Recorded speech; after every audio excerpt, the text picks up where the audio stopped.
നമസ്കാരം. റായ്ബറേലിയിലും അമേഠിയിലും ആരാവും കോൺഗ്രസിന്റെ സ്ഥാനാർത്ഥികൾ എന്നുള്ള സസ്പെൻസിന് ഒടുവിൽ വിരാമമായിരിക്കുന്നു. അമേഠിയിൽ ഗാന്ധി കുടുംബത്തിൽ നിന്നും തൽക്കാലം ആരും മത്സരരംഗത്തേക്കില്ല. റായ്ബറേലിയിൽ സോണിയാഗാന്ധിക്ക് പകരം അവിടെ രാഹുൽ ഗാന്ധി എത്തുകയാണ്. ഗാന്ധി കുടുംബത്തിന്റെ വിശ്വസ്തനായ കിഷോരിലാൽ ശർമ്മയായിരിക്കും അമേഠിയിൽ സ്മൃതി ഇറാനിയെ നേരിടാൻ പോകുന്നത്. 2004 മുതൽ 2020 വരെ സോണിയാഗാന്ധി പ്രതിനിധാനം ചെയ്ത ഒരു മണ്ഡലമാണ് ഈ റായ്ബറേലി എന്ന് പറയുന്നത്. അവിടേക്കാണ് ഇക്കുറി രാഹുൽ ഗാന്ധി എത്തുന്നത്. നമുക്കറിയാം, കഴിഞ്ഞ തെരഞ്ഞെടുപ്പിൽ അദ്ദേഹം വയനാടിന് പുറമെ അമേഠിയിൽ കൂടി മത്സരിച്ചിരുന്നു. പക്ഷെ അവിടെ പരാജയമായിരുന്നു ഫലം. ഇത് രാജ്യതലത്തിൽ കോൺഗ്രസിന് ഉണ്ടാക്കിയ നാണക്കേട് ചെറുതായിരുന്നില്ല. ഇക്കുറിയും അദ്ദേഹം അമേഠിയിലേക്ക് തന്നെ ചെല്ലും എന്ന് വിചാരിച്ച കോൺഗ്രസ് പ്രവർത്തകരുടെ പ്രതീക്ഷകളെയൊക്കെ തകിടം മറിച്ചുകൊണ്ടാണ് റായ്ബറേലിയിൽ രാഹുൽ ഗാന്ധി മത്സരിക്കുന്നു എന്നുള്ള അവസാന സ്ഥിരീകരണം എത്തിയത്. എന്തായാലും ഈ അമേഠി എന്ന മണ്ഡലം എന്തുകൊണ്ടാണ് കോൺഗ്രസിന് നിർണായകമാകുന്നത്? അല്ലെങ്കിൽ റായ്ബറേലിയിലെ പോരാട്ടം ഇനി ഏത് വഴിക്കായിരിക്കും നടക്കാൻ പോകുന്നത്? ഏറ്റവും ഒടുവിലായി ഈ റായ്ബറേലിയും അമേഠിയും മാത്രമാണോ കോൺഗ്രസ് ലക്ഷ്യം വെക്കുന്നത്? അതിനും അപ്പുറത്തേക്കുള്ള എന്തൊക്കെ ലക്ഷ്യങ്ങളാണ് ഈ തെരഞ്ഞെടുപ്പിൽ ഉത്തർപ്രദേശിൽ കോൺഗ്രസിനുള്ളത്?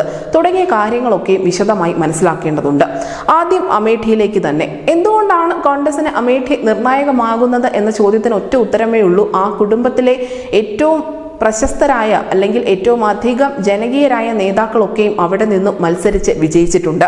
1967 അമേഠി ലോക്സഭാ മണ്ഡലം രൂപം കൊണ്ടതിന് ശേഷം 3 തവണ മാത്രമേ ആ മണ്ഡലത്തിൽ കോൺഗ്രസ് പരാജയപ്പെട്ടിട്ടുള്ളൂ എന്ന് ഓർമ്മിക്കുക. 1977 ജനതാദളിന്റെ രവീന്ദ്ര പ്രതാപ് സിംഗും 98 BJPയുടെ സഞ്ജയ് സിംഗും ഏറ്റവും ഒടുവിൽ 2019 സ്മൃതി ഇറാനിയുമാണ് ഇവിടെ കോൺഗ്രസിന്റെ സ്ഥാനാർത്ഥികളെ തോൽപ്പിച്ചിട്ടുള്ളത്. 2004 രാഹുൽ ഗാന്ധി ഈ പാർലമെന്ററി രാഷ്ട്രീയത്തിലേക്ക് ചുവടുവെക്കുന്നത്. അദ്ദേഹം അന്ന് അമേഠിയിലായിരുന്നു മത്സരിച്ചത്. 3 തവണ അമേഠിയിൽ നിന്നും രാഹുൽ ഗാന്ധി വിജയിച്ചിട്ടുമുണ്ട്. 1980 സഞ്ജയ് ഗാന്ധി അമേഠിയിൽ നിന്നും വിജയിച്ചുവെങ്കിൽ പോലും MP ആയിരിക്കുന്ന സമയത്ത് തന്നെയാണ് വിമാന അപകടത്തിൽ അദ്ദേഹം കൊല്ലപ്പെടുന്നത്. അതിനുശേഷം നടന്ന തെരഞ്ഞെടുപ്പിൽ, അതായത് 1981 അവിടെ രാജീവ് ഗാന്ധി MP ആയി എത്തുന്നു. സഞ്ജയ് ഗാന്ധിയുടെ ഭാര്യ മനേക ഗാന്ധിയാണ് 1984 നടന്ന തെരഞ്ഞെടുപ്പിൽ രാജീവ് ഗാന്ധിക്കെതിരെ മത്സര രംഗത്തുണ്ടായിരുന്നത്. മഹാത്മാഗാന്ധിയുടെ കൊച്ചുമകനും അതിനോടൊപ്പം തന്നെ ജനതാദൾ സ്ഥാനാർത്ഥിയുമായ രാജ്മോഹൻ ഗാന്ധിയെയാണ് 1989 തെരഞ്ഞെടുപ്പിൽ രാജീവ് ഗാന്ധി പരാജയപ്പെടുത്തിയത്. 1991 രാജീവിന്റെ മരണശേഷം കോൺഗ്രസിന്റെ സതീഷ് ശർമ്മയാണ് ഈ മണ്ഡലത്തെ പ്രതിനിധീകരിച്ചു വന്നിരുന്നത്. 98 BJPയുടെ സഞ്ജയ് സിംഗ് അവിടെ മത്സരിച്ച് വിജയിക്കുന്നു. പക്ഷെ പിന്നീട് 99 സോണിയാഗാന്ധി എത്തി ഈ അമേഠി മണ്ഡലം തിരികെ പിടിക്കുകയായിരുന്നു. ഇതാണ് അമേഠിയിൽ കോൺഗ്രസിന്റെ ഇതുവരെയുള്ള ഒരു ചരിത്രം എന്ന് പറയുന്നത്. അമേഠിക്ക് എത്രത്തോളം പ്രാധാന്യം ഗാന്ധി കുടുംബത്തിലുണ്ടോ അതിനോടൊപ്പം തന്നെ പ്രാധാന്യം റായ്ബറേലിക്കുമുണ്ട്. 1952 ഫിറോസ് ഗാന്ധി ആദ്യമായി മത്സരിച്ച മണ്ഡലമാണ് ഈ റായ്ബറേലി എന്ന് പറയുന്നത്. 1960 ഫിറോസിന്റെ മരണശേഷം കോൺഗ്രസ് നേതാവ് RP സിംഗും 62 ബൈഷ്നാഥ് കുറിയിലും ഇവിടെ നിന്നും വിജയിക്കുകയും ചെയ്തിരുന്നു. 1967 മുതൽ 77 വരെ മുൻ പ്രധാനമന്ത്രി ഇന്ദിരാഗാന്ധിയാണ് ഇവിടെ നിന്നും മത്സരിച്ച് വിജയിച്ചത്. 1980 മേധക്കിലും റായ്ബറേലിയിലും മത്സരിച്ച ഇന്ദിരാഗാന്ധി റായ്ബറേലിയിലെ MP സ്ഥാനം ഒടുവിൽ രാജിവെക്കുകയായിരുന്നു. മേധക് മാത്രമാണ് അവർ തെരഞ്ഞെടുത്തത്. ഇന്ദിരാഗാന്ധിയുടെ അമ്മയായ ഷീല കൗൾ ആയിരുന്നു 89 91 റായ്ബറേലിയെ പ്രതിനിധീകരിച്ചത്. സോണിയാഗാന്ധി വരുന്നത് വരെ കോൺഗ്രസിന്റെ സതീഷ് ശർമ്മയായിരുന്നു ഈ റായ്ബറേലിയിലെ കോൺഗ്രസിന്റെ MP. 2004 മുതൽ സോണിയാഗാന്ധിയാണ് റായ്ബറേലിയിൽ നിന്നും തുടർച്ചയായി വിജയിച്ചു കയറിയിട്ടുള്ളത്. ഇക്കുറി അവർ ആരോഗ്യപരമായ കാരണങ്ങൾ കൊണ്ടാണ് മത്സര രംഗത്തേക്കില്ല എന്ന് പറഞ്ഞത്. തെരഞ്ഞെടുപ്പിന്റെ പ്രചരണ രംഗത്ത് പോലും സോണിയാഗാന്ധി അത്ര കണ്ട് സജീവമൊന്നുമല്ല. എന്തായാലും 1977, 96, 98 വർഷങ്ങളിൽ റായ്ബറേലിയിൽ കോൺഗ്രസ് പരാജയപ്പെട്ടിട്ടുണ്ട് എന്ന വസ്തുത കൂടി ഇവിടെ നിലനിൽക്കുന്നുണ്ട്. അങ്ങനെ ഈ 2 മണ്ഡലങ്ങളിലും ഗാന്ധി കുടുംബത്തിൽ നിന്നുള്ള എല്ലാ അധികായന്മാരും വിജയിച്ചിട്ടുമുണ്ട്, അതിനോടൊപ്പം തന്നെ പരാജയപ്പെട്ടിട്ടുമുണ്ട്. പക്ഷേ എണ്ണം എടുക്കുകയാണെങ്കിൽ കൂടുതലും അവർക്ക് വിജയങ്ങൾ തന്നെയാണുള്ളത്. അങ്ങനെ ആ മണ്ഡലങ്ങളുമായി ഈ ഗാന്ധി കുടുംബത്തിന് വല്ലാത്തൊരു ആത്മബന്ധമുണ്ട്. അതുകൊണ്ട് തന്നെയാണ് ഈ 2 മണ്ഡലങ്ങൾ അവർക്ക് വളരെയധികം നിർണായകമാകാൻ പോകുന്നത്. ഇനി രാഹുൽ ഗാന്ധിയുടെ വരവാണ്. ഈ ലോക്സഭാ തെരഞ്ഞെടുപ്പിൽ മത്സരിക്കാനില്ല എന്ന് പ്രിയങ്ക ഗാന്ധി തീരുമാനിച്ചതോടുകൂടിയാണ് രാഹുൽ ഗാന്ധി റായ്ബറേലിയിൽ സ്ഥാനാർത്ഥിയാകുമെന്ന തരത്തിലുള്ള റിപ്പോർട്ടുകൾ പുറത്തു വരാൻ തുടങ്ങിയത്.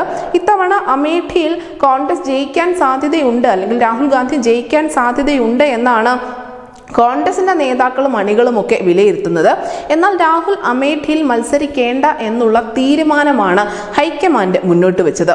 ഉത്തരേന്ത്യയിൽ ഈ ഗാന്ധി കുടുംബത്തിൽ നിന്നും ഒരാൾ മത്സരിച്ചില്ല എങ്കിൽ അത് തിരിച്ചടിയാകും എന്നുള്ള ഒരു ബോധ്യം, അത്തരത്തിലുള്ള ഒരു ബോധ്യത്തിൽ നിന്ന് തന്നെയാണ് ഈ രാഹുൽ ഗാന്ധി ഉത്തരേന്ത്യയിൽ പ്രത്യേകിച്ചും ഉത്തർപ്രദേശിൽ മത്സരിക്കാൻ തീരുമാനിച്ചിരിക്കുന്നത്. മാത്രമല്ല ഇവിടെ അഖിലേഷ് യാദവിന്റെ ഭാഗത്തു നിന്നുള്ള സമ്മർദ്ദം കൂടി ഉണ്ടായിരുന്നു എന്ന് നമ്മൾ മനസ്സിലാക്കേണ്ടതുണ്ട്.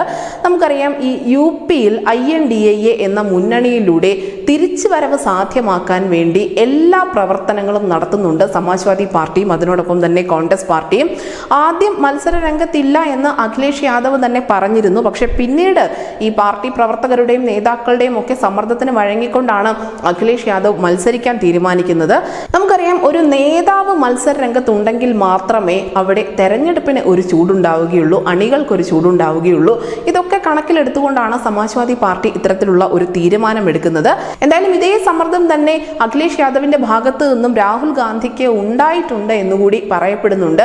കാരണം ഒന്നിച്ചാണ് അവർ UP-യിൽ മത്സരത്തിന് ഇറങ്ങാൻ പോകുന്നത്.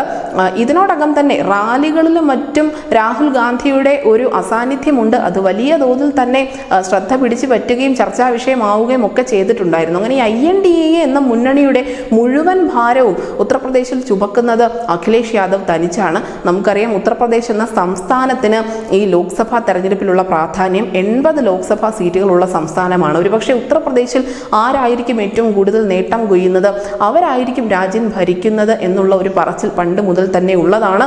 അത് സത്യവുമാണ്. അതുകൊണ്ട് തന്നെ ഉത്തർപ്രദേശിൽ ഇത്തവണ കൂടുതൽ ശ്രദ്ധ കേന്ദ്രീകരിക്കാൻ തന്നെയാണ് ഈ സമാജ്വാദി പാർട്ടിയും കോൺഗ്രസും അതിനോടൊപ്പം തന്നെ BJP-യും ശ്രദ്ധിച്ചിരിക്കുന്നത്.